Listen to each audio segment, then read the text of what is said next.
So hi, good day mga kapaj. Nagbabalik na naman tayo. So nandito tayo ngayon sa West March. Para sa mga F2P dyan at yung hindi pa alam kung paano mag-awaken ng ganito. Tulad nito na kung nakikita nyo dito sa equipment ko, kulay violet na siya, diba? Unlike dito sa dalawang to, hindi pa. Pero pagdating dito, violet na. Ayan, makikita nyo violet.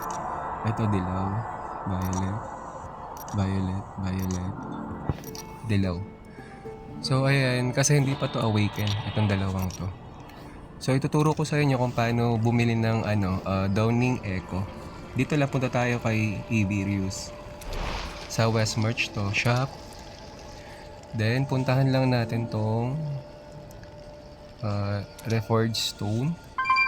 Alam ko dito yun, ayan nga. Basta may platinum kayo, sa akin kasi halos nasa 80,000 yung platinum ko. Then bibili tayo ng Downing Echo, nasa 10,000 platinum. So meron akong pambili, bili natin yan. So ayan, Gain Downing Echo Inferno 11. So ayan, tara. Punta naman tayo dito ngayon kay Apprentice Jeweler. Dito kayo mag-upgrade. Hindi pala, sorry, kay Vic dito sa Master Jeweler. Gem Resonance. Ayan. Makikita nyo lahat yan. Ilan na ba yan? Ano natin? Awaken natin. 1, 2, 3, 4, 5, 6, 6. So, dalawa na lang yung natitira.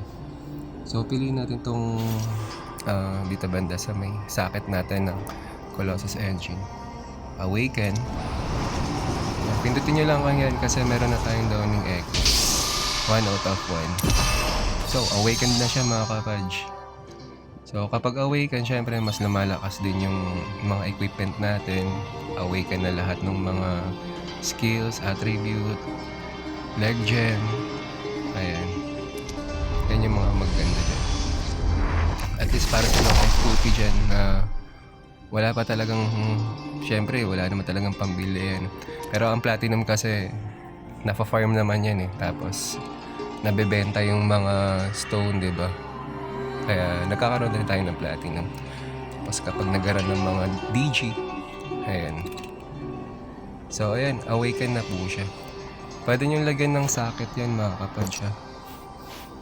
Kung lalagyan nyo siya ng mga gem, yung mga 2 stars. Ayan. Dito yun yung plus. Ayan dyan. Pwede nyo lagyan yan, mag-select kayo dyan. Pero sa akin ako magsaselect kapag may napili na akong ilalagay sa kanya na mga kapaj. So ayan, awaken na mga kapaj.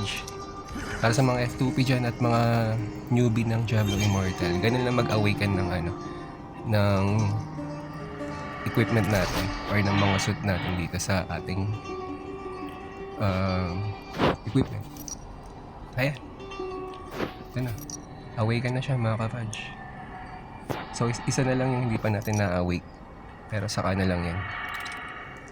Maraming salamat mga kapatid sa panonood nyo. At huwag kalimutan mag-like, share, and subscribe sa munti natin channel, Kapaj TV. Thank you!